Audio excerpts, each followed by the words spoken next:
Bien, ok, jóvenes, muy buenas tardes. Somos el Instituto de Educación Superior Tecnológico Público de las Fuerzas Armadas, somos el IESFA. Somos de la especialidad de análisis de sistemas. En esta oportunidad nos convoca la unidad didáctica Ingeniería de Requerimientos. Muy bien, el día de hoy vamos a hablar acerca del tema de la TGS. Vamos a hablar acerca de la Teoría General de Sistemas. Esta es nuestra actividad de aprendizaje número 1, significa que estamos en realidad en la primera semana. Y el elemento de la capacidad que se busca desarrollar con esta actividad de aprendizaje es que ustedes puedan clasificar, sepan clasificar los tipos de sistemas de información que existen actualmente en el mundo de la informática. Adicionalmente, también vamos a explicar dentro de nuestra clase del día de hoy cuál va a ser la estructura del proyecto que van a tener que desarrollar y documentar. Para ello vamos a visualizar un modelo de un informe de proyecto para el curso de Ingeniería de Requerimientos, así como también los invito a revisar la plataforma del aula virtual y ubíquense por favor en la unidad didáctica que dice Ingeniería de Requerimientos. Van a encontrar un archivo de Word en la actividad de aprendizaje número 1. Ese archivo de Word viene a ser el documento plantilla, el que van a tener ustedes que utilizar, esa plantilla, con la cual van a tener que realizar toda la documentación. Ahí van a encontrar básicamente el índice y cada uno de los puntos que vamos a tener que desarrollar a lo largo de las 17 semanas de clase. En cada actividad de aprendizaje yo les iré pidiendo que presenten parte de la documentación de su proyecto, que tiene que ver más que todo con un informe monográfico que van a tener que desarrollar de forma grupal. Obviamente tendrán que trabajar en equipo, ¿no? Como corresponde. Ya ustedes irán formando sus equipos con los cuales van a trabajar este proyecto. Claro está, con la revisión, supervisión y asesoría de mi persona, como corresponde, en la orientación no solamente del proyecto, sino también de la documentación. Bien, jóvenes, entonces, sin más preámbulo, empezamos. Muy bien, hablemos entonces de la TGS, hablemos de la Teoría General de Sistemas. Muy bien, la teoría general de sistemas básicamente es una teoría que propende que los sistemas sean tratados bajo una única disciplina, es decir, sean tratados bajo una misma perspectiva, en la que se puedan obtener características y comportamientos comunes que puedan generalizarse. El creador de esta teoría general de sistemas es el biólogo austríaco Ludwig von Bertalanffy. Ludwig von Bertalanffy es quien propone la teoría general de sistemas. Este biólogo hace una investigación donde pues explica cómo es que las células pues obviamente tienen el principio de multiplicarse y todo lo demás, y a través de sus estudios propone una teoría, ¿no? Donde habla pues que todos los sistemas, y estamos hablando de sistemas a nivel de seres vivos, pues sean tratados bajo una misma disciplina. Teoría que también se aplica para lo que es los sistemas de información. Muy bien, entonces, en 1950, Ludwig von Bertalanffy planteó la teoría general de sistemas, la famosa TGS. Esta teoría es el estudio interdisciplinario de los sistemas en general. Su finalidad, su propósito es básicamente estudiar los principios aplicables a los sistemas en cualquier nivel y sobre todo en todos los campos o ámbitos de la investigación. La teoría general de sistemas surge en el siglo XX como un nuevo esfuerzo en la búsqueda de conceptos y leyes válidos para la descripción e interpretación de toda clase de sistemas, ya sean sistemas físicos o sistemas reales. Aunque la teoría general de sistemas surgió en el campo de la biología, pronto se vio su capacidad de inspirar, ¿no?, en el desarrollo de otras disciplinas distintas, y se apreció su influencia en la aparición de otras nuevas disciplinas. Así se ha ido, pues, constituyendo el amplio campo de los sistemas, ¿no? Desde una perspectiva, pues, sistémica, y también de la ciencia de los sistemas como tal, con especialidades como, por ejemplo, la cibernética, la teoría de la información, también la teoría general de sistemas influye en lo que es, por ejemplo, la teoría de juegos, la teoría del caos, la teoría de las catástrofes, entre otras. En algunas, como la última, ¿no? Como es la teoría de las catástrofes, ha seguido ocupando, pues, un lugar prominente para lo que es la biología. La teoría general de sistemas también es vista como una teoría matemática convencional. Es un tipo de pensamiento, ¿no? Una ordenación de acuerdo, pues, a los niveles de las teorías de sistemas con generalidades crecientes, ¿no? Donde básicamente la TGS, pues, es la historia de una filosofía, una metodología de análisis. El estudio básicamente se basa en la realidad y el desarrollo de modelos. Estos se dan a partir de los cuales, pues, se puede intentar una aproximación gradual, ¿no? En cuanto a la percepción de una parte de esa globalidad que es básicamente el universo, configurando así, pues, el modelo, ¿no? Del mismo, que básicamente no es aislado del resto, al que llamaremos básicamente sistema. Hemos definido nosotros el término sistema a lo largo de nuestra formación, creo yo, escolar, ¿no? Hemos dicho que sistema es el conjunto de elementos, partes o componentes que se encuentran relacionados o se interrelacionan entre sí, ¿no? Para lograr básicamente, en este caso, un papel fundamental para desarrollar básicamente un papel fundamental. El término sistema se aplica casi en todo, o en todos los elementos, componentes o partes que se relacionan o que guardan cierta interrelación. La teoría general de sistemas tiene objetivos, los cuales son los siguientes. Vamos a ver qué objetivos tiene la TGS. Primero, promover y difundir el desarrollo de una terminología general que permita básicamente, dice, describir las características, las funciones y sobre todo los comportamientos sistémicos. El segundo objetivo de la TGS, de la Teoría General de Sistemas, tiene que ver con el hecho de poder generar el desarrollo de un conjunto de normas que sean básicamente aplicables a todos estos comportamientos. 3, es dar impulso a una formalización de estas leyes, una formalización en el sentido matemático. La teoría general de sistemas está basada también en la búsqueda de la ley y el orden en el universo, ampliando, dice, su búsqueda y convirtiéndola en la búsqueda de un orden de órdenes y de una ley de leyes. Por esto se llamó la teoría general de sistemas. Y aquí quiero hacer un paréntesis. Si bien es cierto, Ludwig von Bertalanffy es el creador de esta teoría, ¿no? La teoría general de sistemas. Pero esta teoría ha dado nacimiento a otras especialidades, ¿no? Como por ejemplo, la especialidad de la cibernética, cuyo padre de la cibernética es considerado Norbert Wiener.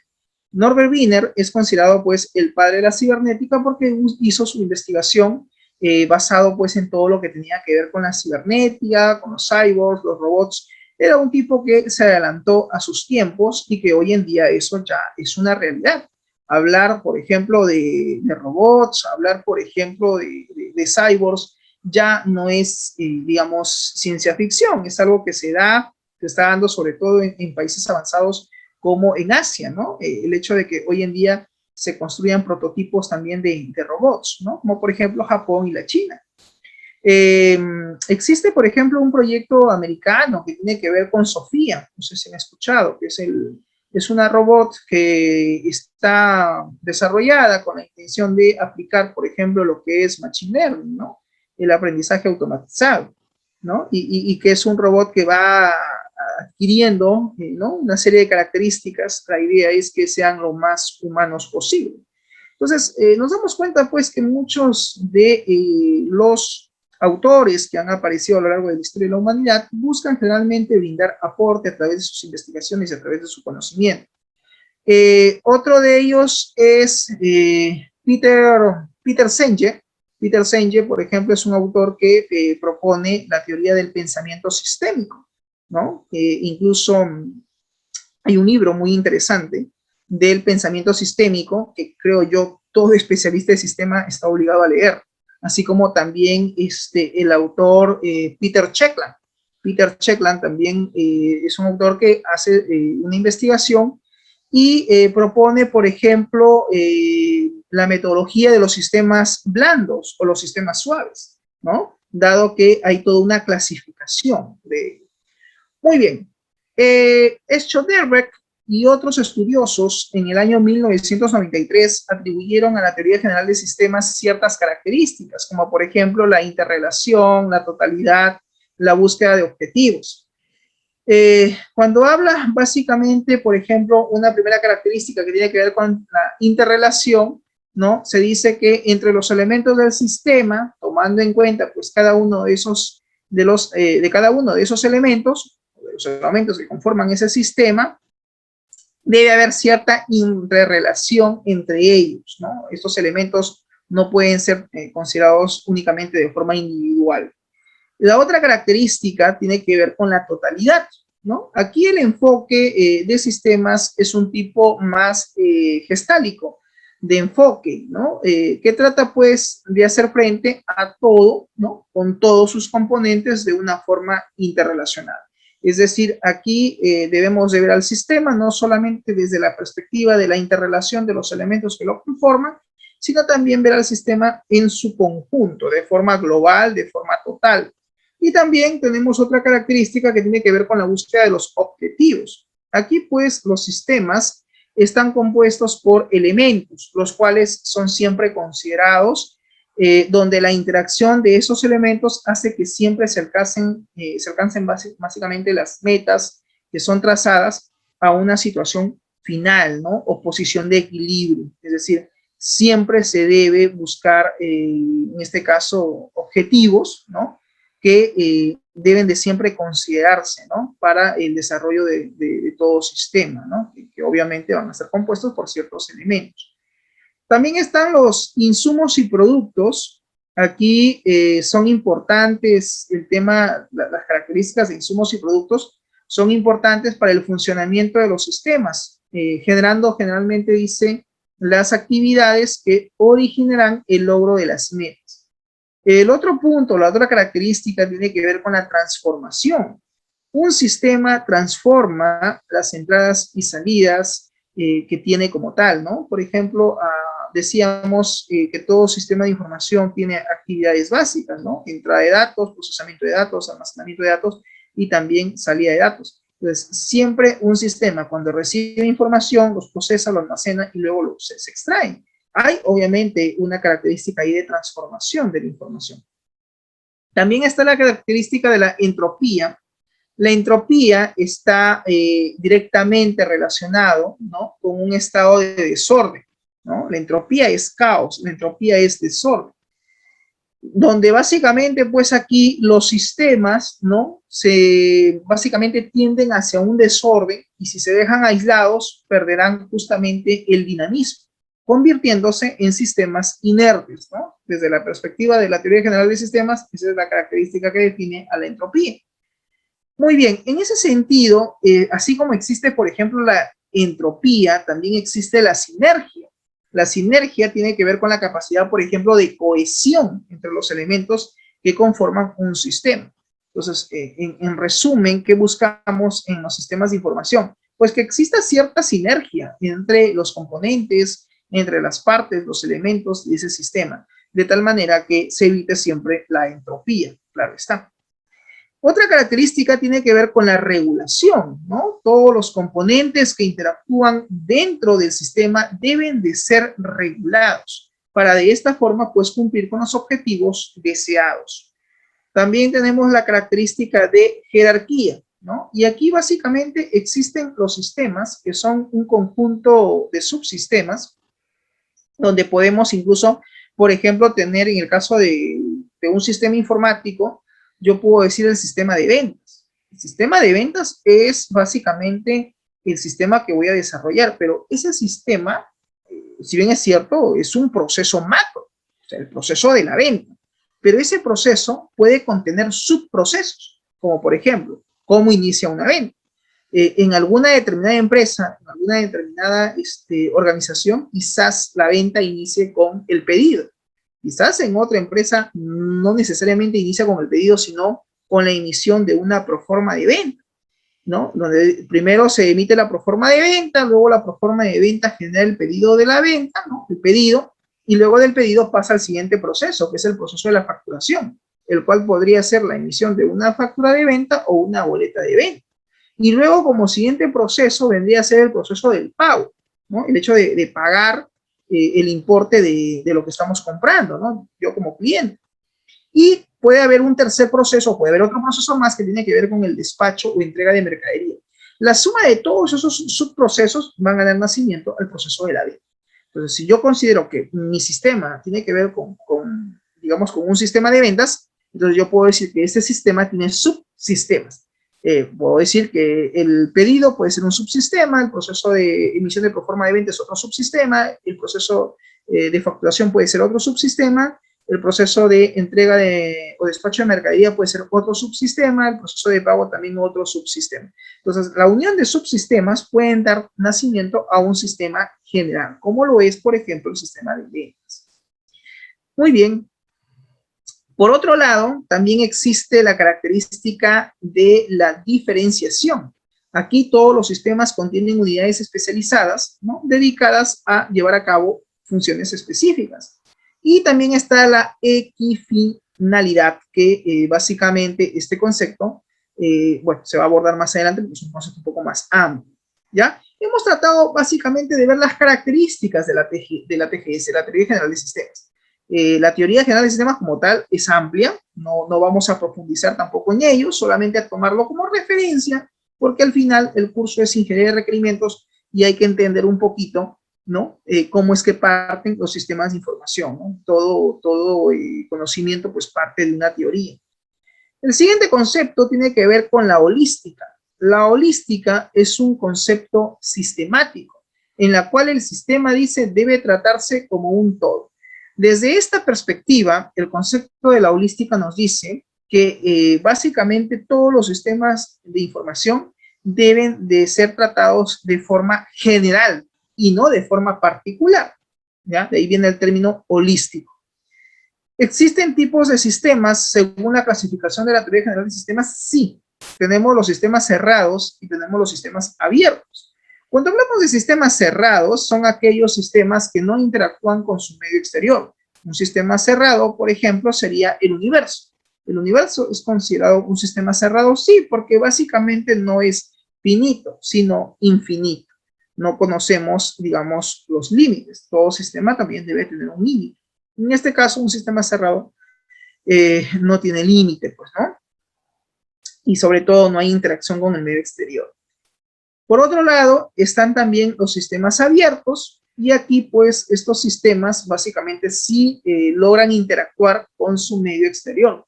Por ejemplo, un sistema informático. Aquí sí tenemos a los programas. Por ejemplo, un sistema de compras, un sistema de ventas.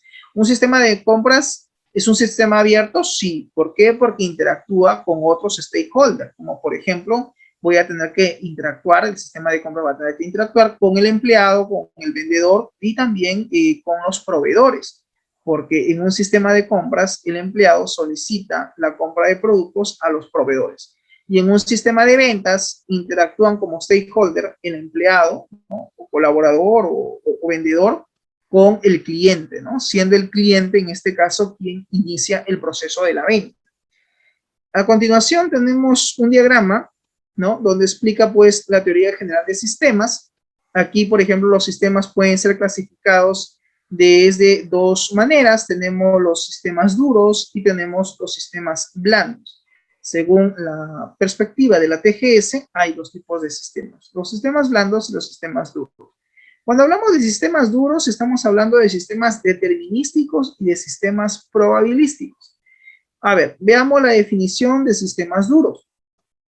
Los sistemas duros, dice, son aquellos que pueden estudiarse mediante el uso de un modelo matemático. Y aquí tenemos dos tipos de sistemas. Sistemas duros determinísticos y los sistemas duros probabilísticos. Cuando hablamos de sistemas duros determinísticos, son aquellos en los que el modelo siempre nos va a dar una respuesta en concreto. En cambio, los sistemas duros probabilísticos son aquellos en los que el modelo me puede dar la probabilidad de que ocurran los cambios en una determinada forma. Aquí tenemos los sistemas duros probabilísticos, donde básicamente el modelo va a dar probabilidades, ¿no? En la probabilística, dicho sea de paso, aplica mucho la estadística, ¿no? La gran mayoría de sistemas estadísticos pues se guían por las probabilidades. Luego también tenemos los sistemas blandos. En los sistemas blandos, aquí pues hace referencia a aquellos sistemas que básicamente no pueden ser estudiados o representados mediante modelos o fórmulas matemáticas. Aquí habría que definir entonces qué cosa es un modelo, ¿no? El modelo es la abstracción de la realidad que nos sirve básicamente para estudiar los cambios plausibles que se pueden efectuar sobre esa misma realidad. Toda realidad debe de ser analizada, ¿no? Debe de ser representada a través de un modelo. Pero aquí hago hincapié, no todas las personas, no todos los especialistas tenemos la misma capacidad de abstracción. Abstracción es la capacidad de abstraer y plasmar lo que vemos en una realidad. Es por eso, muchas veces que cuando un estudiante está haciendo una investigación, un proyecto de tesis, y a veces va pues, ¿no? Con el asesor, y el asesor le dice una cosa, y luego va y consulta con otro docente, y el otro docente le dice otra cosa, y luego va con un tercer docente, y el tercer docente le dice otra cosa.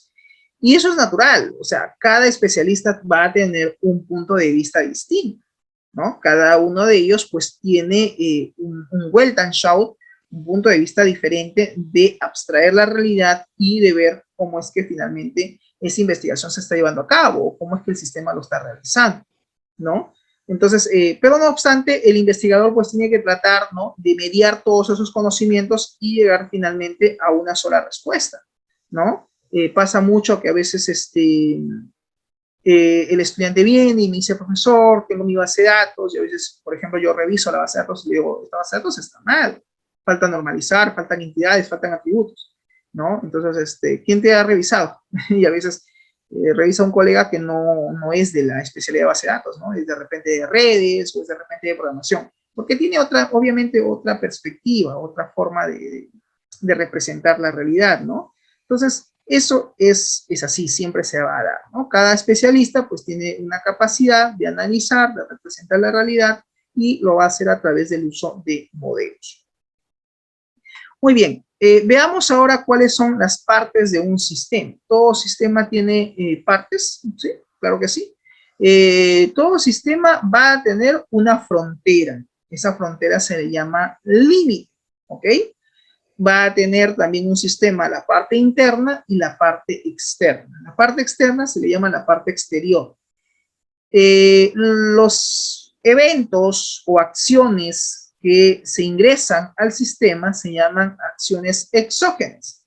Los elementos o los datos o la información que se genere dentro del sistema y que sean, digamos, expulsados hacia afuera o sean mostrados hacia afuera, hacia la parte externa, se consideran básicamente acciones endógenas. Entonces ahí tenemos dos términos nuevos, acciones exógenas y acciones endógenas. Las acciones exógenas son las acciones o los eventos que básicamente van, aquellos datos, por ejemplo, que van a ingresar al sistema, van a ingresar a la parte interna, se consideran acciones exógenas. Exo viene de afuera hacia adentro. Y de adentro hacia afuera, el término es endo. En este caso, acciones endógenas. El exterior de un sistema es todo aquello que no pertenece al sistema. Eso está más que claro. Y la parte interna o la parte interior de un sistema es todo aquello que se encuentra dentro de los límites del sistema. Ahora la pregunta es, ¿qué cosa es el límite de un sistema, profesor? El límite de un sistema es la línea de frontera, que puede ser real o puede ser imaginaria, que va a separar a la parte interior de la parte exterior de un sistema. ¿Existen también tipos de límites? Claro que sí. Hay tres tipos de límites. Tenemos el límite natural, tenemos el límite de conveniencia y tenemos el límite de responsabilidad. Dicho esto, el límite natural es aquel que se encuentra, ¿no?, rodeando pues a todos los elementos del sistema en cuestión. En muchos casos, ¿no? Puede ser en este caso la frontera, que ya puede estar establecida por defecto.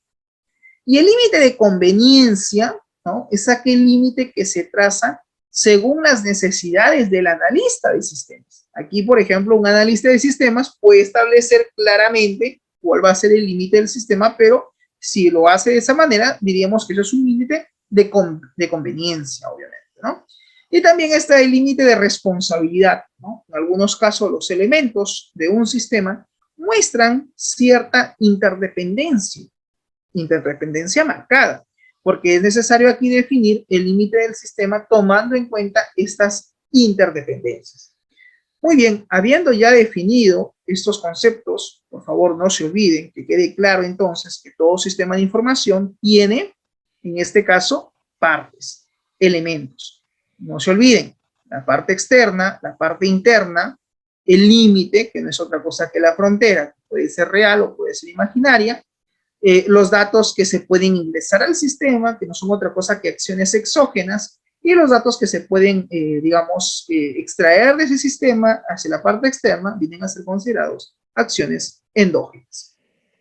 Ok, pasemos ahora a definir, ¿no?, qué cosa es o en qué consiste el análisis del sistema, ¿no? ¿Qué cosa es el análisis del sistema?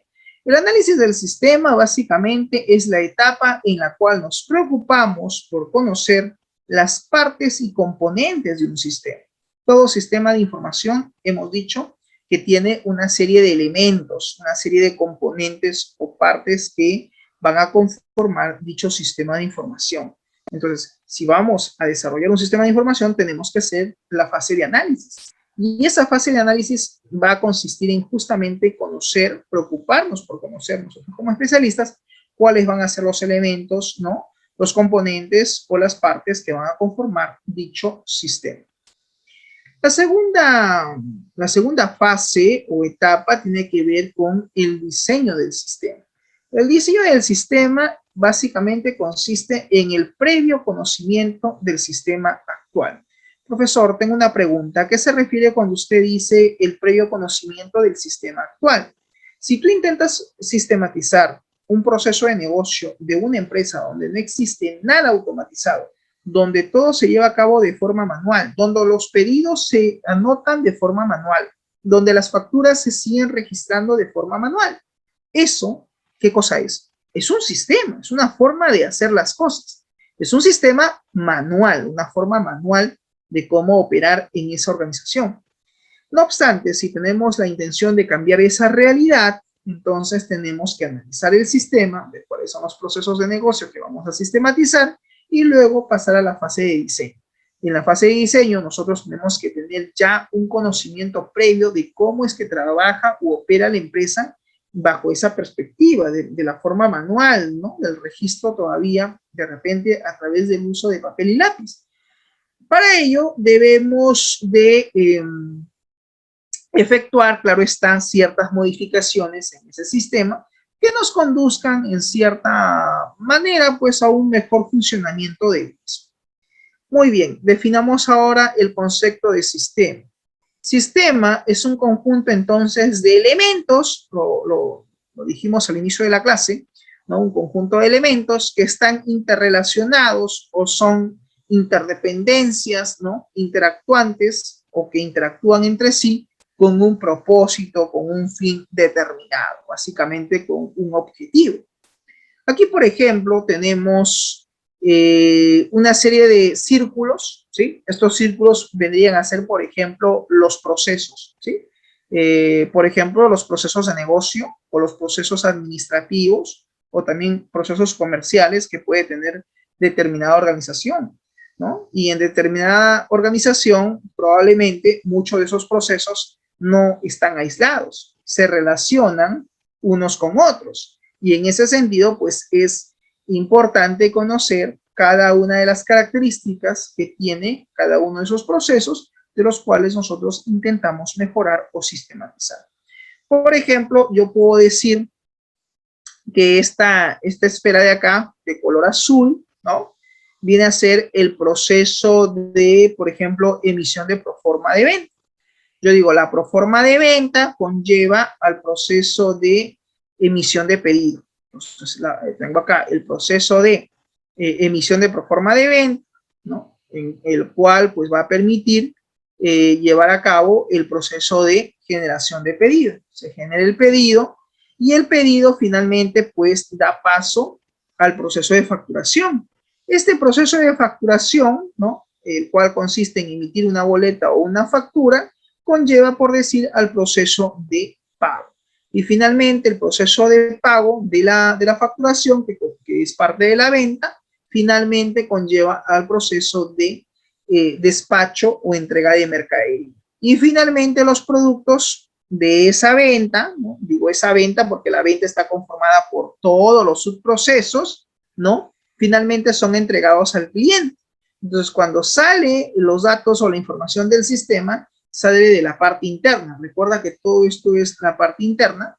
Todo lo que está ahí de línea punteada hacia afuera viene a ser la parte externa o la parte exterior. Y la línea punteada pues viene a ser obviamente el límite del sistema de información. ¿Ok?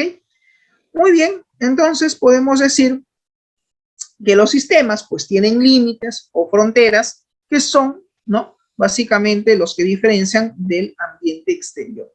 Ese límite puede ser físico, puede ser un límite conceptual. Si hay algún intercambio entre el sistema y el ambiente externo a través de ese límite, el sistema pues es abierto. De lo contrario, pues sería un sistema cerrado. Obviamente, ¿no? Si no hay interacción entre la parte interna y la parte externa, eso no es un sistema abierto, es un sistema cerrado. El ambiente externo es el medio que va a envolver física o conceptualmente a un sistema en particular. El ambiente externo también puede ser incluso una amenaza para el sistema. Claro que sí, todo lo que está fuera de los límites del sistema es obviamente la parte externa y por lo tanto también puede ser, dice, una amenaza para un sistema. Llevemos el ejemplo a un sistema informático. Vamos a suponer que este sistema de ventas, ¿no es cierto?, que está ya delimitado. Por ahí alguien intenta, por decir, a ese sistema logra ingresar un malware, es decir, un virus. El virus es un elemento que está en la parte externa.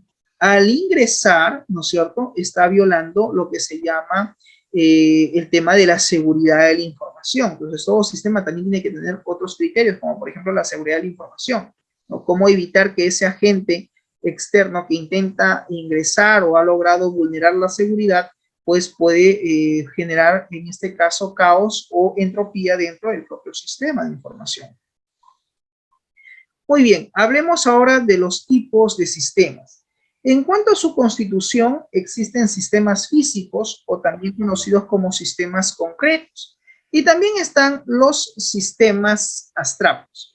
Cuando hablamos de sistemas físicos o sistemas concretos, aquí básicamente hacemos referencia a los recursos TICs. Aquí hacemos referencia básicamente al hardware. Aquí hacemos referencia a los equipos, a la maquinaria, a los objetos del mundo real. ¿Ok? Entonces, a todo lo que es el hardware, por ejemplo, una impresora, un ordenador, una laptop, ¿sí? Eso viene a ser un sistema físico o concreto. También están los sistemas abstractos. Aquí básicamente nosotros podemos ubicar al software. Todo tipo de sistema que tú implementes, llámese una aplicación web, una aplicación móvil, un software de escritorio o un sistema de escritorio, pues está considerado, según la clasificación de la teoría general de sistemas, como un sistema abstracto.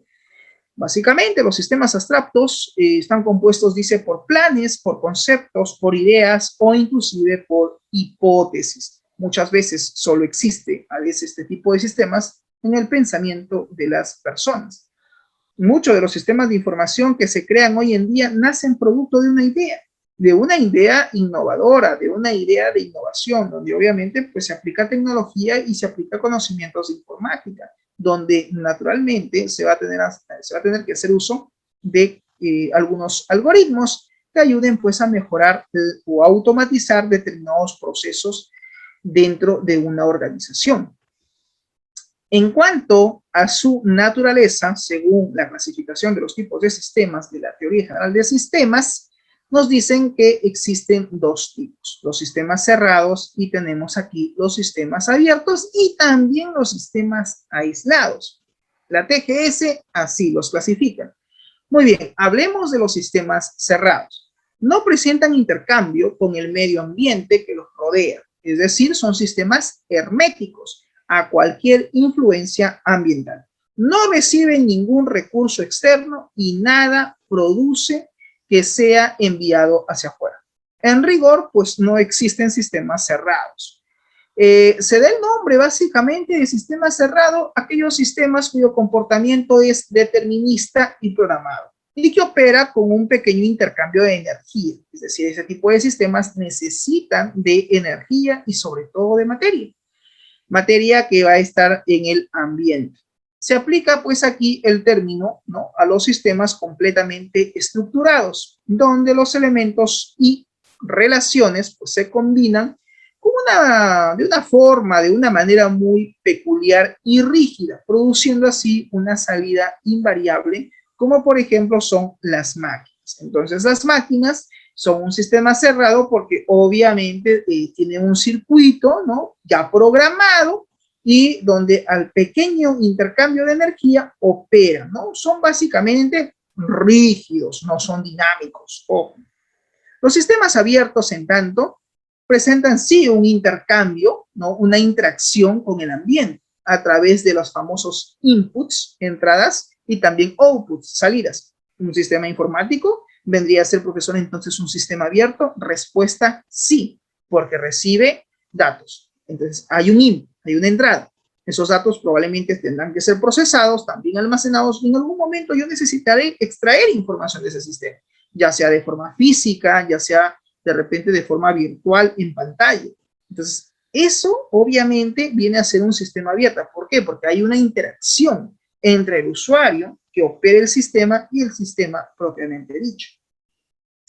En ese sentido, los sistemas abiertos intercambian energía y materia con su ambiente. Por otro lado, también se dice que son adaptativos para sobrevivir. Su estructura es óptima cuando el conjunto de elementos del sistema se organizan aproximándose a una operación adaptativa. La adaptabilidad es un proceso continuo de aprendizaje y sobre todo de autoorganización. También tenemos los sistemas aislados, ¿no? Un sistema aislado, pues, son aquellos sistemas en los que no se produce intercambio de materia ni de energía, ¿no? Ese es otro tipo de sistemas que también existen. Los sistemas abiertos no pueden vivir aislados. Atención con este punto. Los sistemas cerrados cumplen con el segundo principio de la termodinámica, que dice que una cierta cantidad de caos o entropía tiende a aumentar al máximo. Existe también una tendencia general, ¿no?, de los eventos en la naturaleza física en dirección a un estado de máximo desorden. Aquí los sistemas abiertos evitan pues el aumento del caos, el aumento de la entropía, y pueden desarrollarse en dirección de un estado de creciente orden y organización. A ese creciente orden y organización se le conoce como entropía negativa. Los sistemas abiertos, en tanto, restauran por su propia energía y reparan las pérdidas en su propia organización. El concepto de sistema abierto se puede aplicar a diversos niveles de enfoque. Por ejemplo, a nivel del individuo, a nivel de grupo, a nivel de organización y a nivel de sociedad. Es importante también que ustedes sepan que para que una teoría sea considerada teoría, previamente ha sido obviamente un teorema. Y un teorema, para que sea considerado teorema, tiene que haber sido en algún momento un postulado. Entonces, ¿cómo se llega a la teoría? Se llega primero con un postulado. El postulado bajo un cierto periodo de tiempo de demostración se convierte en teorema, y ese teorema en el tiempo se convierte en teoría. Muy bien, Aquí tenemos algunos conceptos a manera de glosario, como por ejemplo la termodinámica y la entropía. La termodinámica, pues, es una rama de la física, ¿no?, que estudia los efectos de los cambios de las magnitudes de los sistemas, y la entropía, pues, tiene que ver con la energía, ¿no? Básicamente permite medir la magnitud física, aparte de la energía, que no puede utilizarse para producir un trabajo. Es una función de estado de carácter más extensivo y su valor es un sistema, pues, aislado. Muy bien. Vamos a pasar ahora a definir otros conceptos básicos previos a nuestra unidad didáctica, que es importante que ustedes conozcan, jóvenes, como por ejemplo, ¿qué cosa es la ingeniería? ¿No? Hablamos de ingeniería de requerimientos. Ya sabemos que es un requerimiento, pero ¿qué cosa es ingeniería? Pues bien, la ingeniería tiene como propósito fundamental buscar la innovación. Y por favor, tengamos en claro esa palabra, innovación. La innovación que se busca a través de la ingeniería es básicamente para los seres humanos, es básicamente para una sociedad, donde naturalmente se va a tener que hacer uso de la tecnología. Entonces, la ingeniería viene a ser, ¿qué cosa? La búsqueda de la innovación mediante el uso de la tecnología, que se busca básicamente solucionar, ¿no?, o mejorar básicamente los procesos, ¿no?, los problemas, ¿no?, de negocio o procesos comerciales o, ¿por qué no?, procesos administrativos de una determinada organización o empresa. Y naturalmente se necesita aquí especialistas del área de sistemas. Quizás la pregunta ahora que nosotros nos hagamos es, ¿y qué cosa es un especialista? Pues bien, un especialista es un profesional que cuenta básicamente con los conocimientos, con las capacidades, ¿no? Cuando hablamos de capacidades, básicamente una capacidad es la suma de tres cosas: de habilidades, de conocimientos y de actitudes. Tú puedes tener la actitud, ¿correcto?, de querer hacer las cosas. Puedes también ser muy hábil, pero no tienes el conocimiento. Si no tienes el conocimiento, no vas a poder, digamos, desarrollar una capacidad. ¿Estamos de acuerdo? Entonces, que quede claro que una capacidad es la suma de tres cosas: habilidades, conocimientos y actitudes. Vamos a ponernos en otro escenario. El estudiante tiene el conocimiento, ¿no es cierto? Tiene el conocimiento, es muy hábil, ¿no? Tiene cierta destreza, es habilidoso, por así decirlo, pero no tiene la actitud, no tiene las ganas de querer hacer las cosas. Entonces, simplemente no se logra la capacidad. Muy bien. Entonces decimos, ¿no?, que ¿qué cosa es un especialista? Pues es un profesional, claro que sí, que va a contar entonces con los conocimientos, con las capacidades, y asimismo debe tener un dominio completo de su especialidad. Entonces, aquí surge básicamente una interrogante. ¿Cuál es la diferencia entre un profesional técnico versus un profesional universitario? ¿Ambos son profesionales? Sí, pero desde perspectivas o puntos de vista distintos, pues no son iguales, son totalmente diferentes. Un técnico nunca va a tener, digamos, el mismo tratamiento que un profesional universitario. Y quizás tú te preguntes y digas, ¿por qué? Porque básicamente el técnico es un especialista.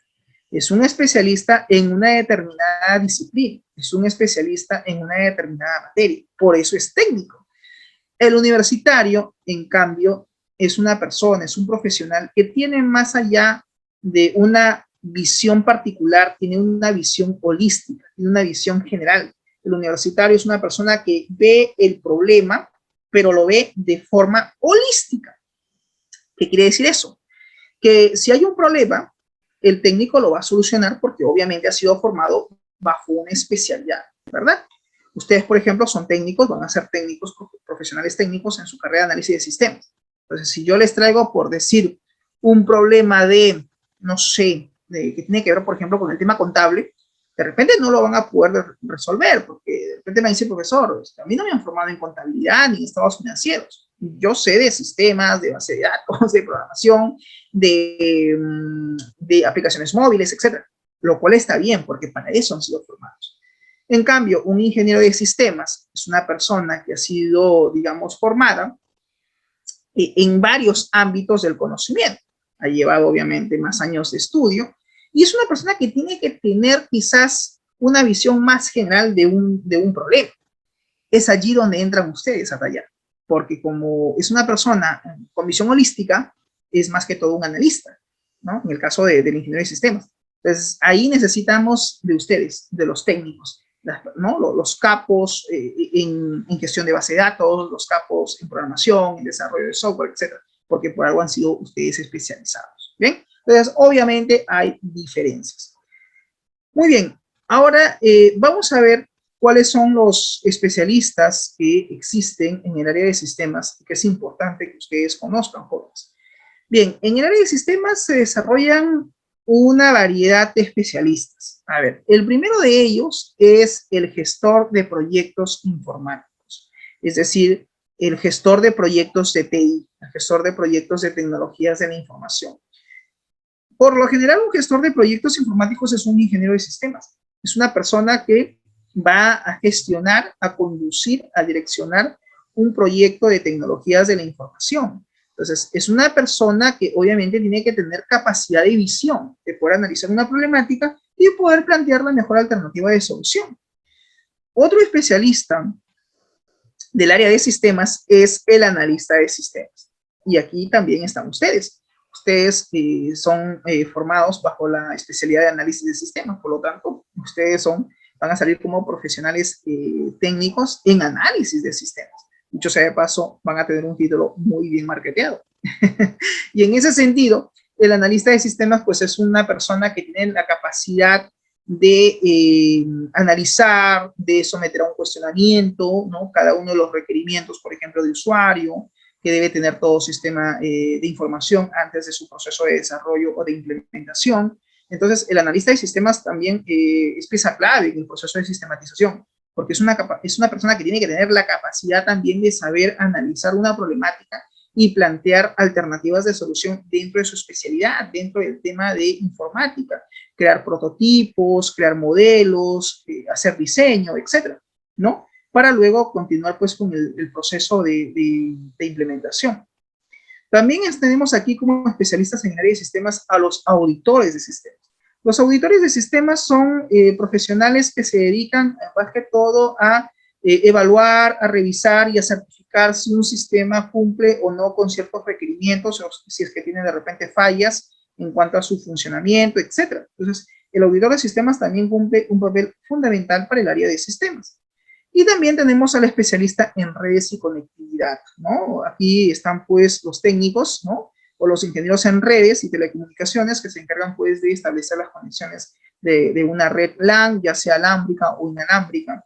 Tiene que ser una persona que de repente conozca también o tenga certificación, por ejemplo, Cisco, ¿no? Es una persona que tiene que conocer del tema.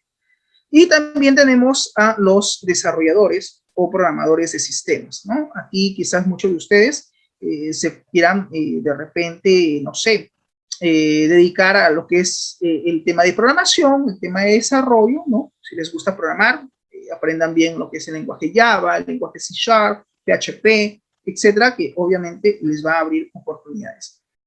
Y como último especialista tenemos al DBA. ¿Quién es el DBA? El Database Administrator. Es el administrador de la base de datos. ¿Quién es el administrador de la base de datos, profesor? Es el encargado de analizar, de modelar, de diseñar, de crear, de generar los backups, de mantener el servidor de la base de datos. Es el encargado entonces de salvaguardar la información que va a existir en el servidor de las distintas bases de datos, de los distintos databases que pueden existir dentro de la empresa. Entonces, tienes un sinfín de alternativas en el cual tú te puedes especializar, ya sea como analista de sistemas, como gestor de proyectos, como auditor de sistemas, como especialista en redes y conectividad, como programador desarrollador o como administrador de base de datos. Muy bien, y luego pasemos ahora a definir qué cosa es un requerimiento. Pues un requerimiento es una petición, ¿no? Es una solicitud.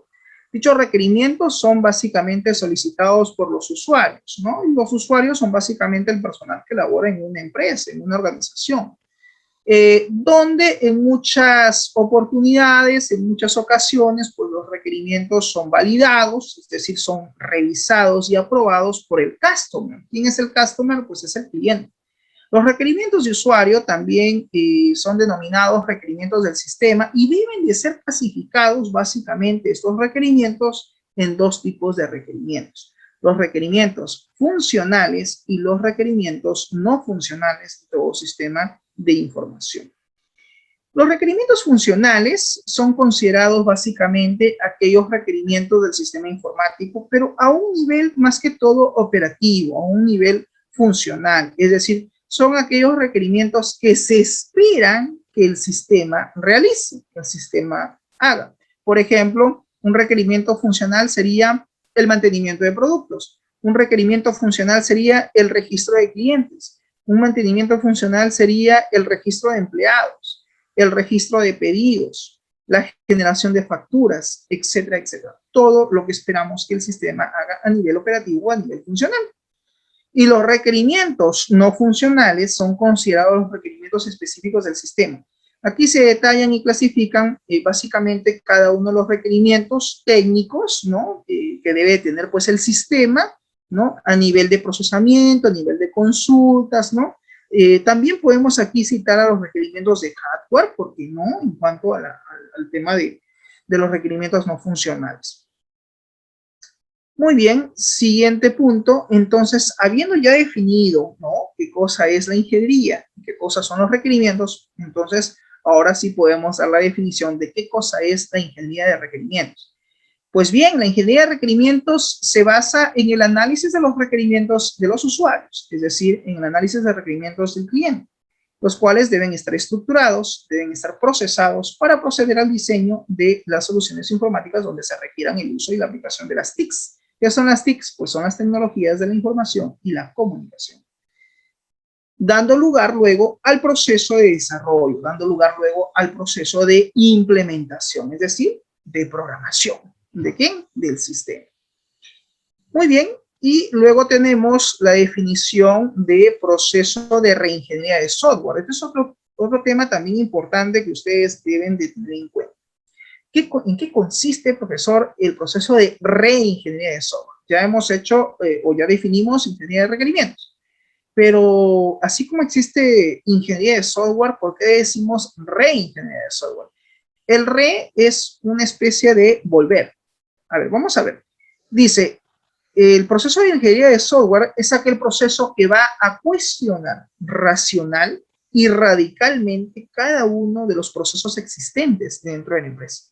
En eso consiste el proceso de reingeniería de software.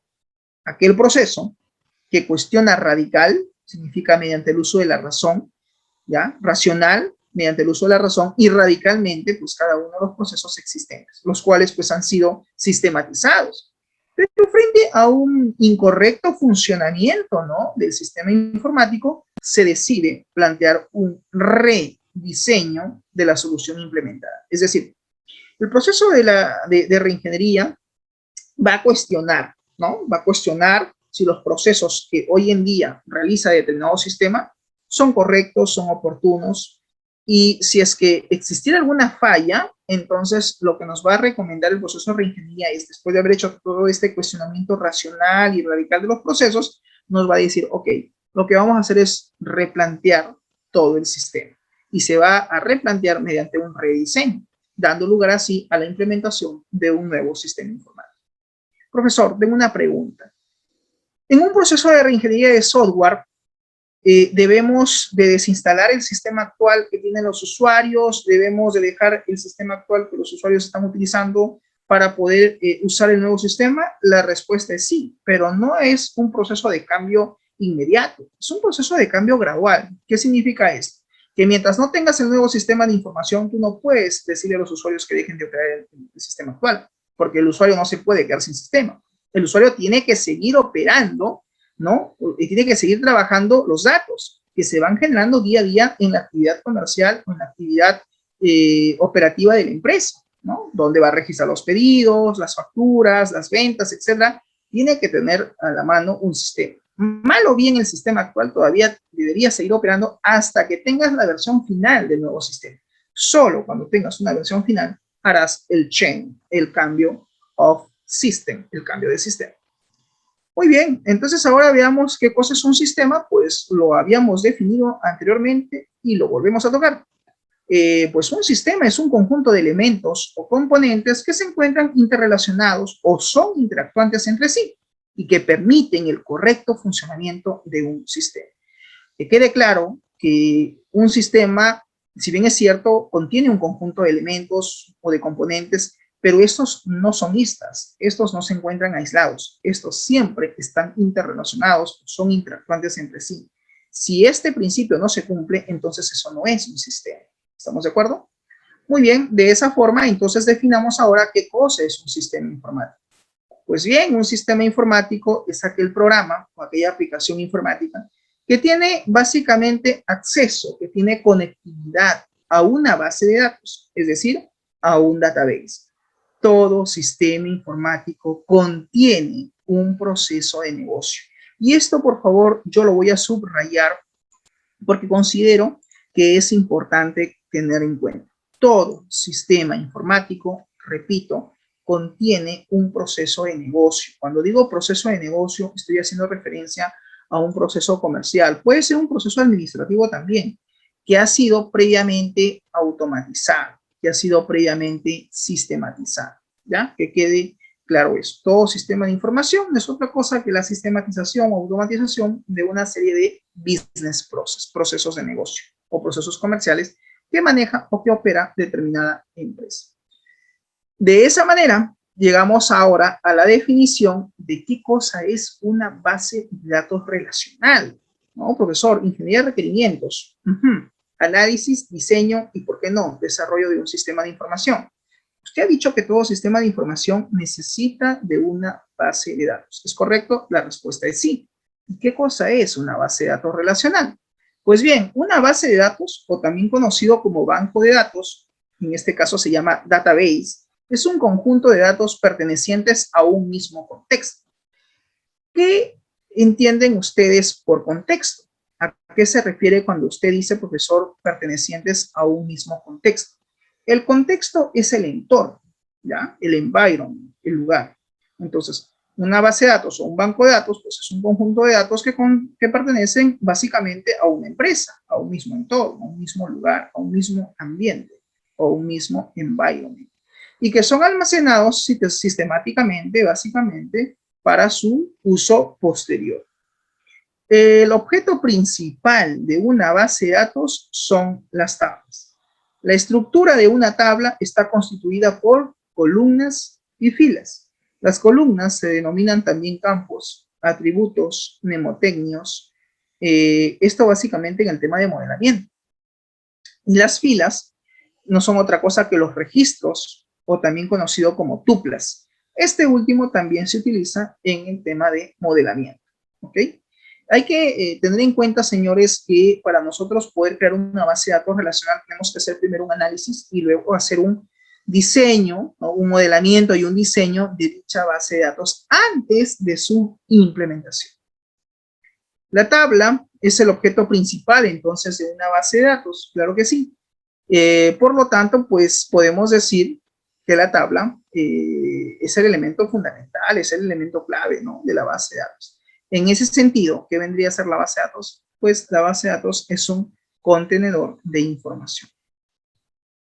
Muy bien. Profesor, una pregunta. ¿Existen pasos para implementar una base de datos? Claro que sí. Para todo hay un procedimiento. Para hacer las cosas tenemos que seguir cierto procedimiento.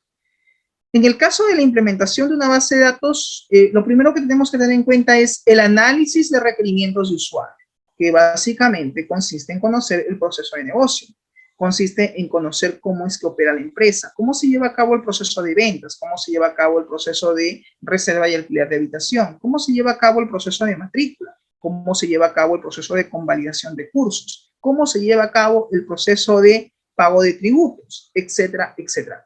En una organización, institución, se manejan muchos procesos. Y lo que nosotros tenemos que hacer antes de pensar en crear una base de datos es conocer cómo funciona el proceso comercial o el proceso de negocio de dicha empresa o dicha entidad. De esa manera tendríamos que llevar a cabo el análisis de requerimientos del usuario. La segunda fase tiene que ver con el diseño del modelo entidad-relación. Aquí, una vez que nosotros conocemos el proceso de negocio sistematizar, elaboramos, diseñamos el modelo entidad-relación, que ya lo vamos a ver más adelante. Un tercer paso, tendríamos que aplicar el proceso de normalización de datos. El proceso de normalización de datos, al igual que el modelo de entidad-relación, ambas son técnicas del modelamiento de datos, ¿ok? Pregunta quizás de algún foro, ¿cuáles son las técnicas que existen para el proceso de diseño de una base de datos o el proceso de modelamiento? Dos, el modelo de entidad-relación como primera técnica y como segunda técnica, el proceso de normalización de datos. Y el siguiente paso debemos ya de elaborar el DER. El DER es considerado diagrama de entidad-relación. Esto se hace en un software, como por ejemplo Erwin Data Modeler, en el cual nosotros vamos a crear el diagrama lógico y físico de la base de datos. Y finalmente, una vez que hemos llevado a cabo todo ese proceso o todo este procedimiento, finalmente podremos crear la base de datos relacional en un sistema gestor de base de datos relacional. En nuestro caso usaremos SQL Server. Bien, jóvenes, hasta aquí, ¿alguna pregunta por parte de ustedes? ¿Questions? ¿Preguntas? ¿Todo claro? Bien claro, y aparte eso es bien amplio, este tema. Bien, Sí, en verdad, el curso de Ingeniería de Requerimientos abarca muchos conceptos. Entonces lo vamos a ir viendo poco a poco. Yo obviamente trato de sintetizar, ¿no? He sintetizado muchos de los temas de forma muy puntual. Eso no significa que no los invite a que si ustedes quieren profundizar un poco más, pues pueden leer, ¿no? Material adicional. Pero es una síntesis que creo yo es lo básico, lo fundamental que ustedes deben de conocer, ¿no? Antes de adentrarnos a todo el mundo de sistemas, ¿ok? Muy bien, jóvenes. No sé si habrá otra pregunta por parte de ustedes o algún comentario. sí, acerca de eso, ¿cuál será la aplicación que vamos a usar en este curso? Para este curso. Ok, en realidad vamos a usar NetBeans como herramienta de software donde van a tener ustedes que desarrollar sus formularios ya con la interacción. No solamente quiero que quede a nivel de mockup o a nivel de diseño, sino quiero ver funcionalidad, parte de la funcionalidad. Y también vamos a utilizar Microsoft Visual Studio .NET, donde yo les voy a enseñar cómo crear formularios web. Así que aquí vamos a hacer el tema de formularios web con el lenguaje de C#, y ahí vamos a ir haciendo algunos ejemplos, ¿no? de lo que son interfaces de usuario, pero a través de este software. Y ver cómo es que podemos establecer navegabilidad entre ellos y, por qué no, llegar hasta la fase de implementación, de conectividad con una base de datos. Muy bien, jóvenes. Vamos ahora a explicar a grandes rasgos lo que vendría a ser el proyecto de investigación del curso de Ingeniería de Requerimientos. Lo que ustedes tienen aquí en pantalla es básicamente la estructura, es un modelo de informe. En el aula virtual ustedes van a encontrar un archivo de Word que se llama modelo de informe.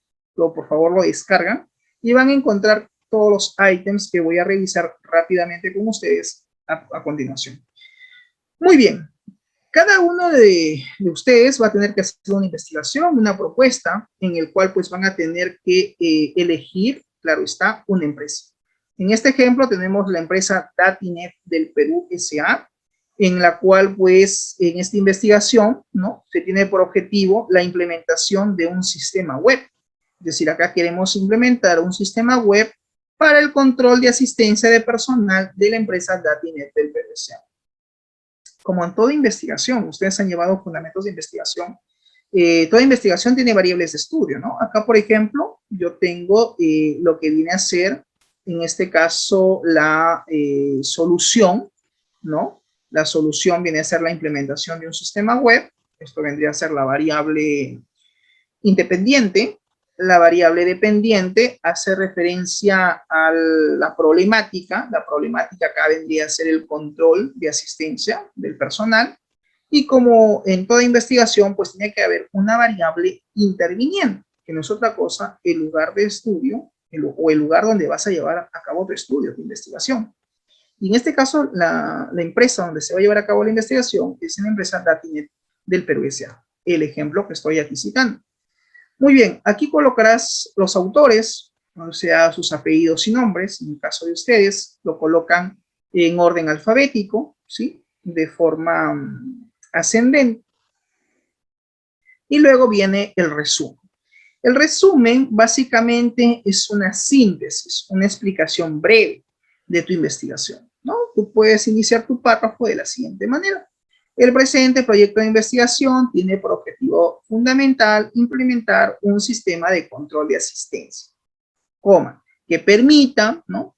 La marcación de la entrada y salida del personal, ¿no? A la empresa. Es una descripción breve, no es que te vas a desplayar más de una página. Una página es suficiente para el resumen. Por eso dice acá, inicias la redacción a manera de una síntesis o resumen de tu trabajo de investigación. Las palabras claves básicamente son términos que vas a tener tú que utilizar. Pueden ser los mismos términos que están acá, ¿no? Arquitectura de sistema de información. Si tu sistema es web, pues pones aplicación web. Si es un software de escritorio, pues pones acá programa de escritorio. Podemos también utilizar el término base de datos, metodología de desarrollo de software, sistema informático, técnica de programación, ciclo de vida de un sistema informático. Completar lista de palabras claves. Tú aquí puedes agregar otras palabras que tienen relación con tu investigación. O sea, que son términos que sí o sí se van a tener que abordar. A eso hace referencia. En el siguiente punto hace referencia al abstract. ¿El abstract qué es? Es lo mismo que escribiste en el resumen, solo que está en inglés. El keywords hace referencia a lo que acabamos de mencionar hace un momento, lo que son básicamente esto, palabras claves, pero que tiene que estar en inglés. A eso hace referencia la sección que dice keywords. Luego tenemos el índice, ¿ya? El índice entonces inicia con el resumen, las palabras claves, el abstract, keywords, y luego viene la introducción. La introducción es básicamente una descripción textual de toda tu investigación que vas a llevar a cabo y que lo vas a hacer por capítulos. En este ejemplo te puedes guiar. Luego viene el capítulo 1, que hace referencia básicamente a los antecedentes generales de la investigación. Aquí vamos a citar pues a la reseña histórica de la empresa, hablaremos un poquito acerca de la reseña histórica de la empresa, los datos generales de la misma. Vamos a ver de una vez de qué trata. Ahí está. Capítulo 1, acá estamos. Capítulo 1, antecedentes generales, ¿no? Reseña histórica, haces mención a tu empresa, cuándo fue creada, quién es el gerente general, etc. En el caso de esta empresa, es una empresa transnacional que opera aquí en Perú, entonces tiene una descripción obviamente bastante amplia. Luego vienen los datos generales, como por ejemplo la razón social, cuál es el giro de la empresa, ¿no? ¿A qué se dedica? Es del rubro, por ejemplo, sector educación, el tema comercial, ¿no? ¿Cuál es el giro económico? A eso se refiere. El RUC, la dirección, el distrito, departamento, provincia, teléfono. Profesor, mi empresa no tiene email. No lo pones. Profesor, mi empresa no tiene página web. No lo pones. Si no tiene, lo pones. Si no, lo omites. Luego viene la ubicación geográfica. La ubicación geográfica lo tienes que colocar de forma parafraseada. Por ejemplo, la empresa Latina del Perú S.A. se encuentra ubicada en el distrito de San Isidro, en la ciudad de Lima, en la calle Antequera número 455. O lo colocas de forma parafraseada, es decir, parafraseando el texto. Profesor, una pregunta. Sí. Si yo quiero hacer, por ejemplo, un sistema de reserva y venta de pasajes terrestres, ¿ya? Puede ser de una empresa como, por ejemplo, Siva, como, por ejemplo, Cruz del Sur, como, por ejemplo, Línea. La respuesta es no. ¿Por qué? Porque son empresas que ya tienen sistemas informáticos. ¿Me dejo entender? Tú tendrías que buscar una empresa que en el mejor de los casos no tenga sistema informático, en el cual tú vas a proponer una nueva solución informática tomando como referencia alguno de sus procesos de negocio que vamos a modelar, a diseñar y sobre todo a intentar sistematizar. ¿Estamos de acuerdo? Entonces, por favor, utilicen como ejemplo empresas que no tengan sistemas de información todavía, para que sea un buen modelo como referencia para su documentación. En la ubicación geográfica también colocas aquí, a través de Google Maps, la ubicación, haces una captura y lo colocas, ¿ya? Igualito pones fuente, Google Maps, recuperado de, y pones ahí la URL, ¿no? En este caso, Google. Luego viene el organigrama de la empresa, tu empresa debe tener un organigrama. Si no lo tiene, puedes tú proponer, ¿por qué no? Eres analista de sistemas, proponer cómo sería el organigrama de repente de esa bodega, de ese taller de mecánica, de esa cochera, no lo sé, de la empresa que tú estés tomando como referencia, elabora su organigrama. Si lo tienen, en buena hora. Si no lo tiene, lo propones. Luego viene la misión y visión de la empresa. Tu empresa debería tener una misión y visión. Si no lo tiene, también lo propones. Luego viene el análisis FODA de la empresa, ¿no? El análisis FODA tiene que ver con el análisis interno y externo de una empresa. Toda la empresa tiene que tener a cabo, se debe llevar a cabo un análisis interno. El análisis interno tiene que ver con las fortalezas y las debilidades. Interno es lo que yo puedo dominar, ¿no? O sea, tú como persona, tú puedes dominar tus fortalezas, puedes controlar tus debilidades. Lo que no puedes controlar es lo que está fuera de tu alcance, fuera de tus límites. A eso se le llama análisis externo. Y eso consiste en identificar las oportunidades y las amenazas a las cuales está expuesta esa empresa. ¿Ok? Acá hay un ejemplo, revísalo, te puede ayudar en tu documentación. Luego viene el capítulo 2. El capítulo 2 habla acerca de los responsables del proyecto. ¿Ya? Ahí colocas la fotografía de cada uno de los integrantes, colocan también sus apellidos y nombres, su correo electrónico y también su número telefónico. Luego viene el objetivo del proyecto. Y acá hay que hacer énfasis a algo importante. Todo objetivo se redacta en verbo, jóvenes. Es decir, aquí tú tienes que iniciar la redacción con una acción, ¿no? Que si te das cuenta es lo mismo que el título. Es un juego de palabras. El título decía implementación de un sistema web. El objetivo general es implementar un sistema web de marcación de asistencia de personal para la empresa Datinet del Perú. Listo, punto. Si deseas, puedes hacer una pequeña explicación, muy breve, ¿no? Tú dirás, ¿y para qué? Bueno, ¿para qué? Básicamente que permita pues el registro exacto de la asistencia del personal mediante el uso de una página web, es decir, mediante el uso de una intranet.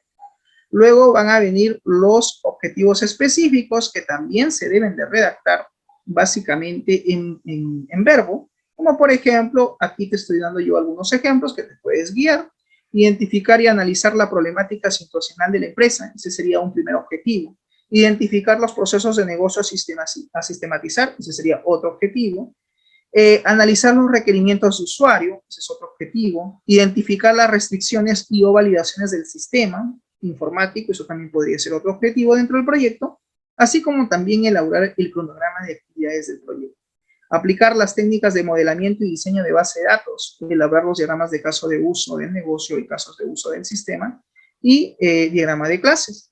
Implementar la base de datos relacional en SQL Server. Automatizar el proceso de inicio de sesión del sistema. Sistematizar cada uno de los procesos de mantenimiento de datos del sistema. Sistematizar el proceso de control y marcación de asistencia vía web. Realizar las consultas de datos respecto al proceso de marcación de asistencia vía web y también emitir los reportes de datos actualizados sobre la asistencia del personal vía web. Habría que definir qué objetivos va a tener tu sistema. Básicamente, desde este punto hasta donde dice implementar base de datos, lo puedes copiar y pegar. Esto es lo mismo, todos deben apuntar a esto. Lo que vas a tener que cambiar es de aquí hacia abajo.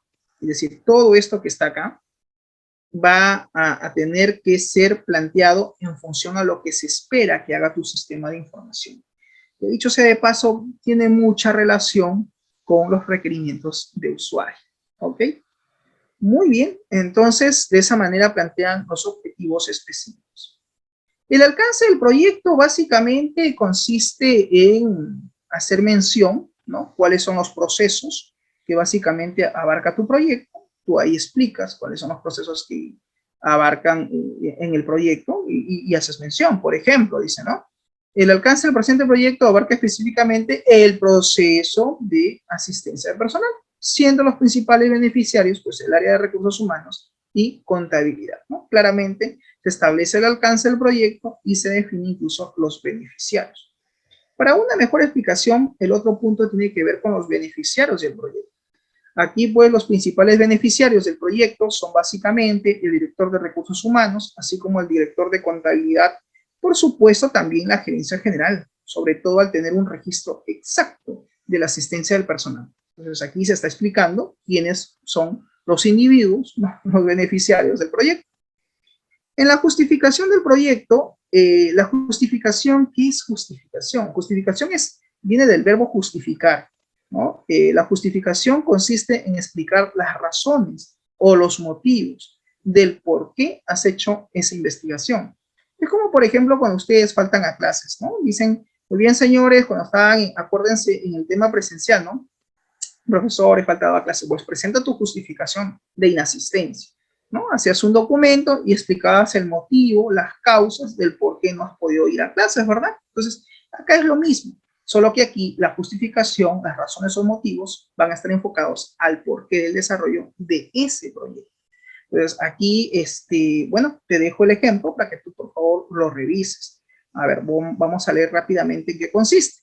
Dice, es fundamental el desarrollo de este proyecto. ¿Por qué? Porque servirá como fuente y referente para la implementación de otros proyectos similares. Por otro lado, dice, con el presente sistema, el área de contabilidad minimiza el factor tiempo al momento de efectuar los diversos cálculos, como el de obtener el total de horas laboradas, el total de minutos de tardanza, el total de horas extras acumuladas en el mes, así como el número de faltas de cada uno de los empleados que laboran en dicha empresa, evitando así la pérdida de tiempo en hallar todos los cálculos antes mencionados. Si te das cuenta, es una explicación, una argumentación convincente, ¿no? Que tiene que explicar el motivo, las razones del por qué la implementación del sistema.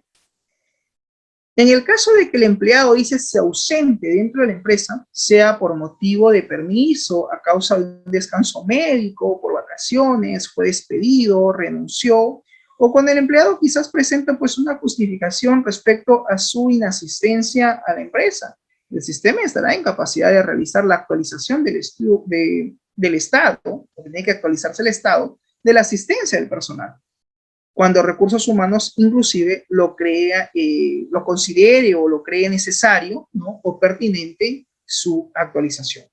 Al tener, dice, un control exacto del proceso de asistencia para la empresa, le va a permitir en este caso, obtener reportes consolidados de la asistencia del personal.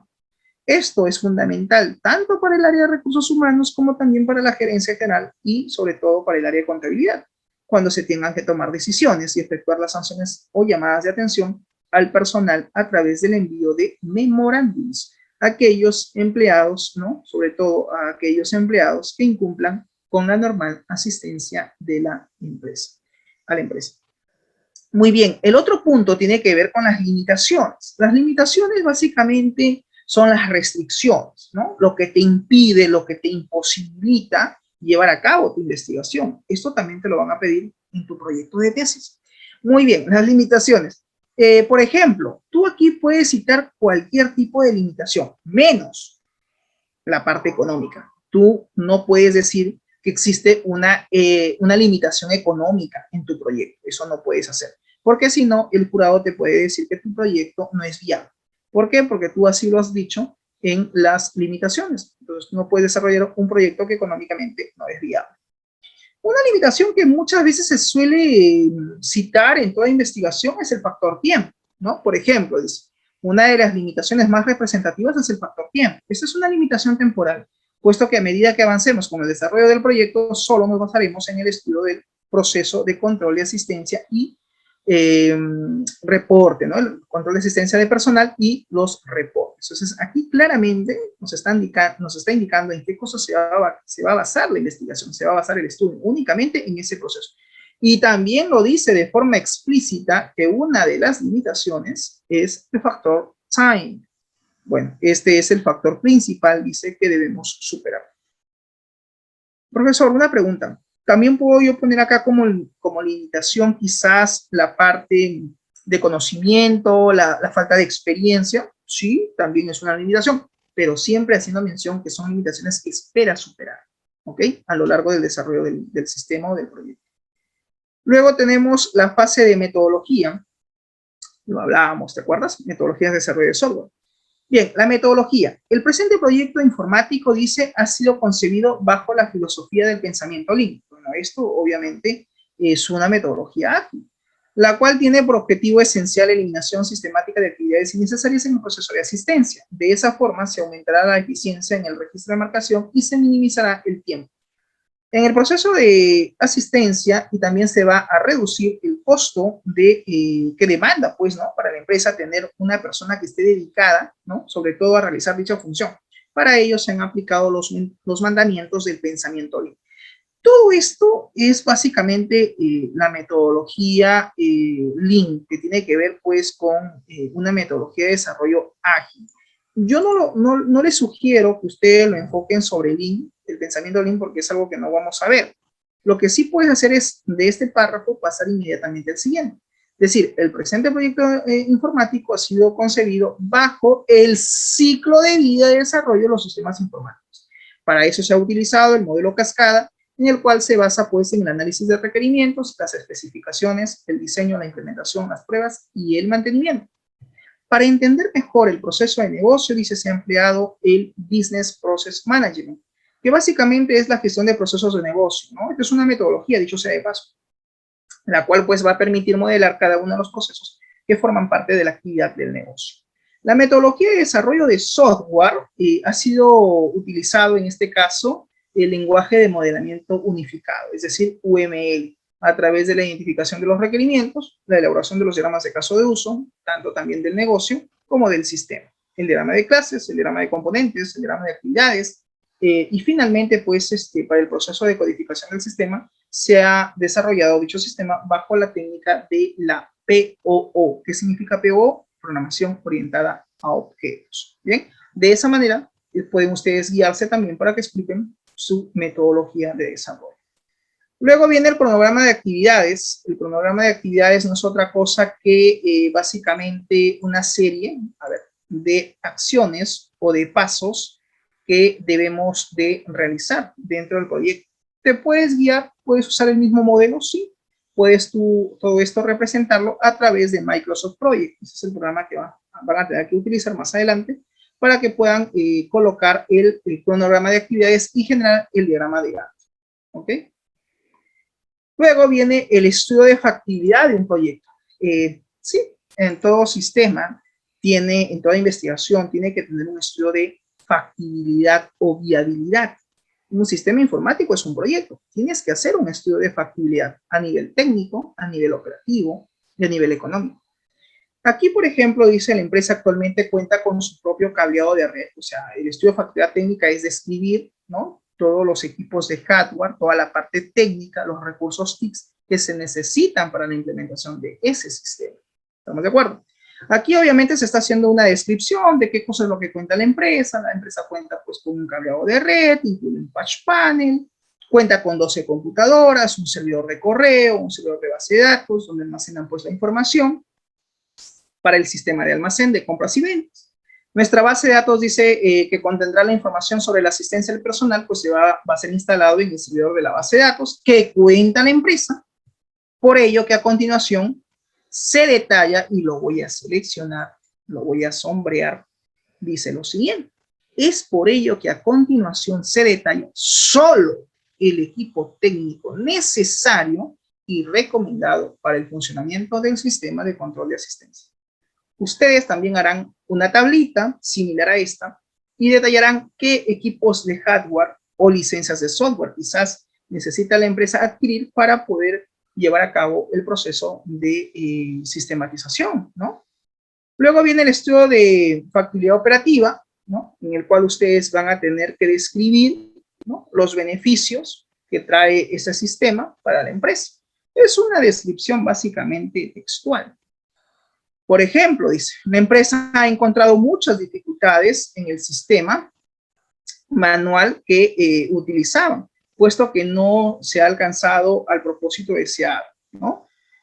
Por lo que han decidido implementar, pues, un sistema, el cual va a ayudar en gran medida al departamento de administración y contabilidad y sobre todo a la gerencia general, porque va a originar reportes debidamente detallados sobre el registro de control de asistencia al personal el cual permitirá tener un control exacto sobre las asistencias, las faltas, las tardanzas, así como la cantidad de horas de cada trabajador, ¿no? Total de horas laboradas, el total de horas extras que hayan acumulado en el mes, ¿no? Claro está.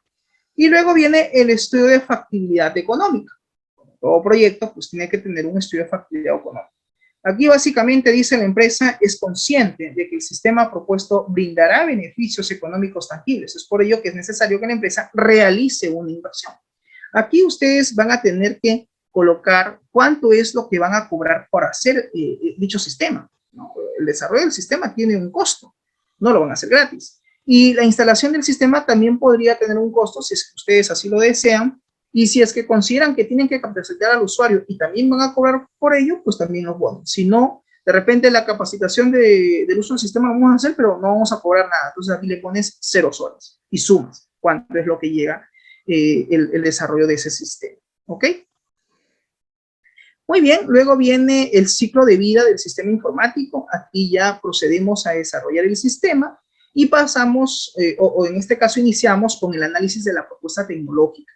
Aquí básicamente tú vas a describir cuál es la problemática situacional de la empresa. ¿Qué significa esto? Describir el problema que vas a sistematizar. Así de sencillo.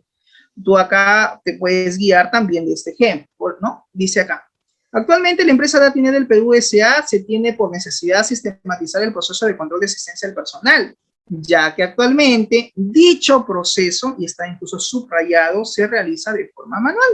Es decir, los empleados registran su asistencia en un cuaderno. ¿Qué está haciendo? Está describiendo simplemente el proceso, en este caso el proceso de negocio, de cómo se lleva a cabo la asistencia, nada más. Esto se lleva a cabo, dice, a través del personal de vigilancia, siendo el vigilante la persona encargada de recibir a los empleados, ¿no?, en su ingreso a la empresa.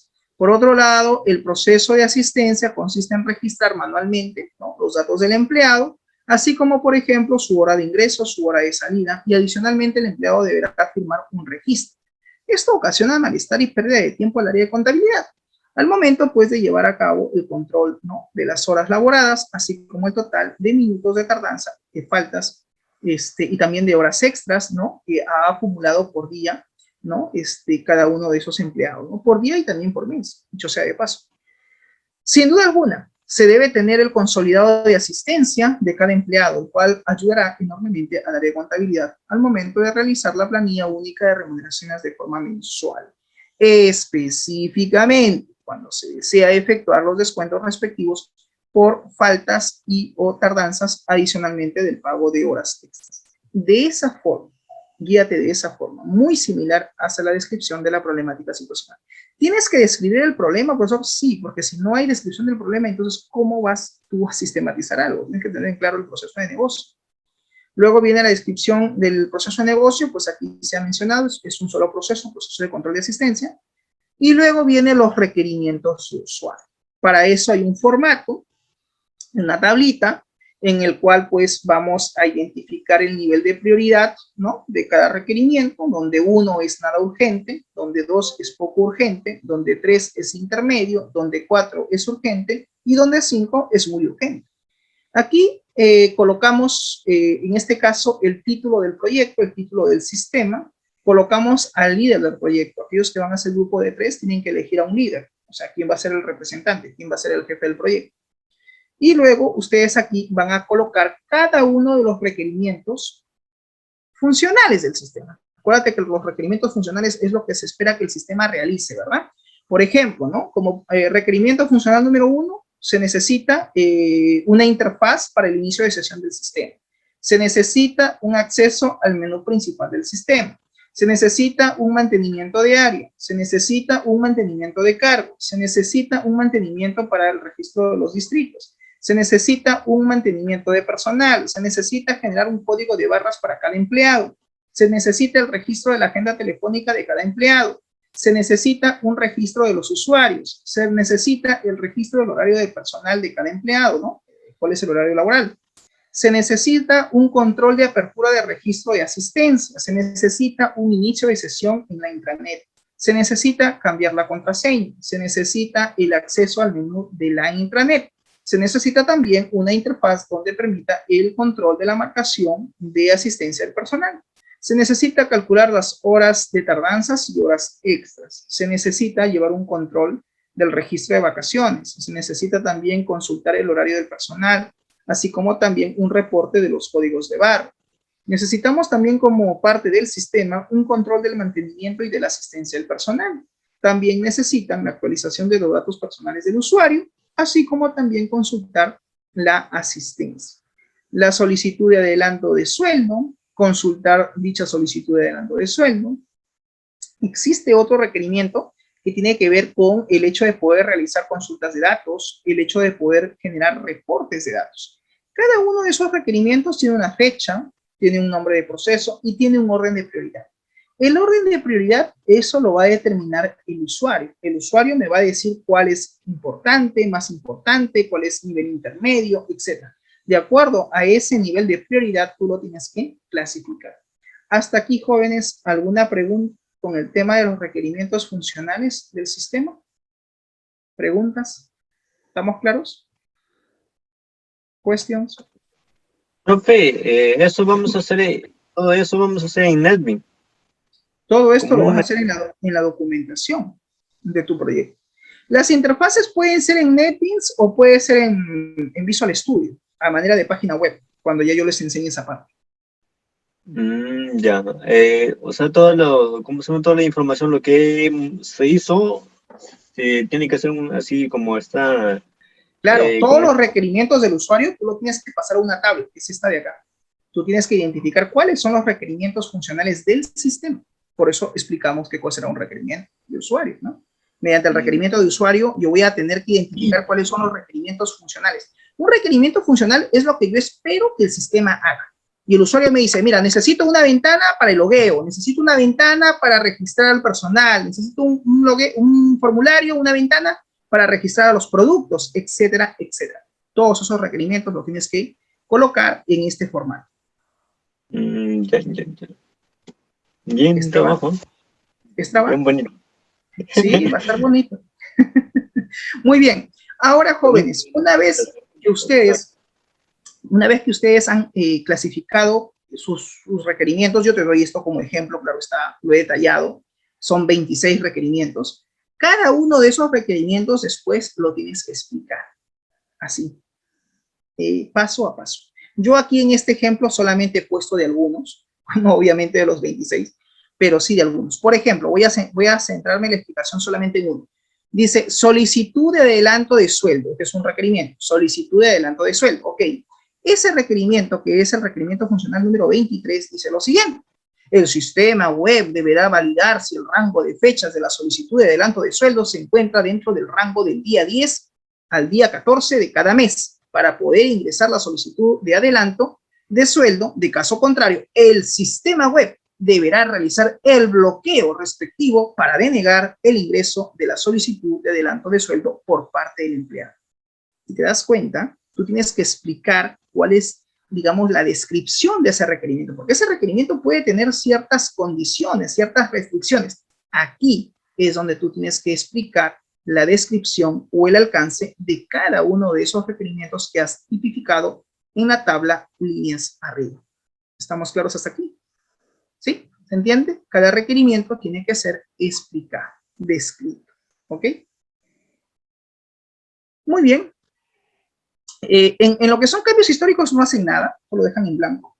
Luego viene el jefe del proyecto, el cliente y la fecha de aprobación. Luego vienen los requerimientos no funcionales. Esto es lo más sencillo. Requerimientos funcionales básicamente tienen que ver con el hardware. Así de simple.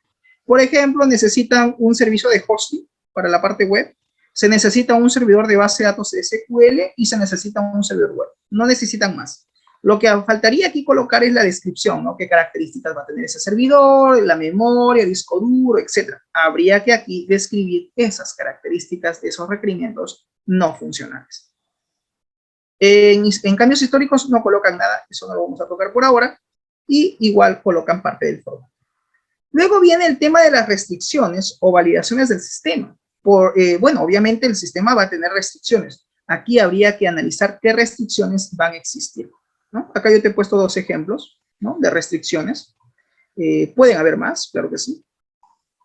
Y luego viene el modelo entidad-relación. Esto ya es hablar de diseño de base de datos. ¿Se acuerdan de diseño de base de datos? ¿Sí? Que estábamos explicando en la clase anterior, ¿recuerdan? Aquí es donde ustedes van a hacer el diseño de cuáles serían las futuras tablas de esa base de datos, ¿no? Por ejemplo, la entidad área, cargo, personal, usuario, distrito, horario, marcación, teléfono, vacaciones, estado de personal, etc. ¿No? Son todas las tablas que van a conformar el modelo relacional. No te preocupes, ya explicaremos esto en el curso de modelo entidad-relación, porque también es seguir cierta lógica, ¿no? Por ejemplo, yo digo, en un área laboran uno o muchos empleados. Un cargo es asignado a uno o muchos empleados. Estoy explicando la lógica relacional. A un empleado se le asigna un usuario. En un distrito recibe uno o muchos empleados. A un personal se le asigna un horario de trabajo. Un personal realiza o registra una o muchas marcaciones de asistencia. O sea, es toda una lógica que tengo que analizar y poder representar el modelo de lo que sería en el futuro esa base de datos. Una vez que tú has hecho el modelo de entidad-relación, curso de diseño de base de datos, luego vienes a hacer el diagrama lógico de tu base de datos. Pues aquí colocas las entidades y los atributos que vas a almacenar en tu futura base de datos que vas a tener que implementar. Acá tú colocas los atributos. ¿Y qué atributos va a tener la tabla empleado? Pues los apellidos, los nombres, sexo, fecha de nacimiento, email, fecha de ingreso, no sé, fecha de término de contrato, estado civil, sueldo, etcétera, etcétera. Son básicamente todos los atributos o los datos que se pretenden almacenar en esa base de datos. Esto lo hacemos en Erwin Data Model. No te preocupes, esto lo vamos a hacer más adelante. Así como también hay que hacer el diagrama físico de la base de datos. Eso también se tiene que configurar en Erwin Data Modeler. Y luego, pues, vienen los diagramas del sistema, ¿no? El diagrama de caso de uso del negocio, un poquito explicar cómo es el proceso, ¿no? Cómo se lleva a cabo el proceso de negocio, ¿no? El empleado, pues, registra su asistencia, ¿quién le toma la asistencia? El vigilante. Registrar la asistencia, ¿qué incluye? Registrar las horas de ingreso, registrar la hora de salida, firmar la asistencia. El registrar asistencia también consiste en informar la situación de la asistencia al director de recursos humanos. Informar la situación de la asistencia también puede conllevar al envío de un memorándum. O sea, es explicar toda la lógica del proceso. Por eso es que aquí hay que hacer análisis. Bueno, ok, sigo. El sistema informático también tiene que tener sus diagramas, ¿ya? Cada requerimiento funcional tiene que tener una diagramación. Las interfaces se relacionan así, de esta manera, ¿no? Y pues cada uno de ellos tiene que tener sus diagramas. Eso ya lo veremos también más a detalle más adelante, ¿ya? Aquí tiene que ir todos los diagramas del sistema, ¿ok? Vamos a pasar esto rápidamente, ¿ya? Estos son algunos diagramas que hay que hacer propios del sistema, diagrama de clases también, ya lo vamos a ver más adelante. Y luego viene lo que compete al curso, interfaces del sistema informático. Por cada requerimiento funcional, tú colocas el nombre del requerimiento, colocas el nombre del proceso, esto está arriba en la tabla, copias y pegas, colocas cuál es el objetivo, haces una descripción, que se supone ya lo has hecho, copias y pegas nada más, y colocas tu formato. Y luego, pues ya vienen aquí los formularios. Esto ya tú vas a ver si lo haces en NetBeans o lo haces en Visual Studio, de acuerdo a como yo te voy enseñando, ¿no? Entonces acá colocamos por cada requerimiento, mira, observa su interfaz, ¿no? Su formulario. ¿Estamos de acuerdo? ¿Sí, López? Ya, muy bien. Igualito, ¿no? El mantenimiento de área, su formulario para el mantenimiento de área. El formulario para registrar el cargo, ¿no? El formulario para registrar los distritos. El formulario para el control de la apertura de la asistencia. El formulario que me permita consultar el horario del personal. El formulario que me va a permitir emitir el reporte de los códigos de barra, ¿no? De los empleados. El formulario que me va a permitir llevar a cabo el control y mantenimiento de la asistencia, ¿no? de los empleados, su interfaz también, y así, de esa manera. Un formulario para marcar la asistencia también del usuario, pone su photochat, marca el código y registrará su asistencia. ¿no? Si se carga esa página web desde otra máquina que no está autorizada, pues saldrá acceso restringido. El formulario para el inicio de sesión en la intranet, ¿no? de la empresa. El formulario que permita pues cambiar la contraseña. El formulario, el menú de la intranet, según el requerimiento planteado. El formulario que me permita la actualización de los datos personales del usuario, ¿no? El formulario que permita, por ejemplo, consultar la asistencia del personal, ¿no? Aquí, por ejemplo, se ingresará, ¿no? Ingresa aquí su fecha de inicio, ¿no? Fecha de esto y mostrará, pues, ¿no? Si tiene tardanzas, faltas, etcétera, ¿no? El formulario de solicitud de adelanto, porque eso también había un requerimiento de ese tipo, ahí está, ¿no? Entre el 10 y el 14, pues, está habilitado, de caso contrario, pues, está bloqueado, ¿no? Ahí también está. Ahí está el formulario para la solicitud de adelanto. Ahí está el proceso de consulta de adelantos, ¿no? Y luego llegamos finalmente, una vez que has hecho todos los formularios del sistema, de la programación en SQL. Aquí tenemos ya el código para poder crear la base de datos. No te preocupes, que ese código también se puede generar de forma automática. Ya les voy a enseñar cómo se hace eso. Basta con que tú diseñes nada más la base de datos y todo esto te lo genera el propio programa de Erwin Data Model, ¿no? Aquí está obviamente toda la programación de las tablas de tu base de datos que tú obviamente vas a tener que implementar. Todo el script, toda la codificación que el software te genera. Y esto es lo que tienen que presentar en diseño de base de datos. O sea, hasta este es el punto, ¿no? Profesor, ya hice mi análisis, ya tengo mi base de datos, lo he diseñado, lo he representado, he generado el código y ahí está. Esa es mi base de datos para mi sistema. Entonces yo acá veré qué tablas tienes, digo, ok, ahí está, ¿no? El personal tiene vacaciones, el personal solicita adelantos, en un distrito viven uno o muchos empleados, ¿no? Un cargo se le asigna a uno o muchos empleados, en un área labora uno o muchos empleados, a un empleado se le asigna un usuario, un empleado tiene un horario de trabajo establecido, un empleado realiza una o muchas marcaciones de asistencia y un empleado maneja uno o muchos números telefónicos, ¿no? Entonces aquí está pues la base de datos. ¿Ok? ¿Hasta ahí estamos claros? Sí, profesor, hasta el momento sí. ¿Seguro? Ya, ok. Poco a poco, como vamos avanzando, como los vaya yo asesorando en sus proyectos, los voy a ir guiando, no se preocupen. Este es un paneo, nada más para que ustedes vean, ok, eso es lo que tengo que hacer. Revisen la videograbación, ya, por favor. Muy bien, entonces luego ya viene lo que son las pruebas, que es más que toda la parte teórica, ¿no? Una descripción de que hay que hacer las pruebas de usuario, las pruebas que tienen que hacer los especialistas de IT. Finalmente, el proceso de auditoría, este es un ejemplo, lo pueden leer ustedes, ¿no? Tema de auditoría, auditoría interna, auditoría externa, los mantenimientos que se deberían de hacer al sistema, ya sea un mantenimiento preventivo o correctivo. Y finalmente, pues las conclusiones de tu investigación, pues tienes que cerrar tu investigación con alguna conclusión. Y naturalmente las recomendaciones, ¿no? ¿Qué es lo que tú recomiendas para que el sistema no se caiga, para que siga operativo? Y finalmente las referencias bibliográficas. Muy bien, jóvenes, de esa manera entonces hemos llegado al final de nuestra transmisión del día de hoy. No sé si hay alguna pregunta por parte de ustedes, o no sé, algo que quieran ustedes intervenir o preguntar. Si no es el caso, entonces vamos dando ya por finalizado nuestra transmisión el día de hoy. ¿Estamos? ¿Sí? Bien. Ok, jóvenes. Profe.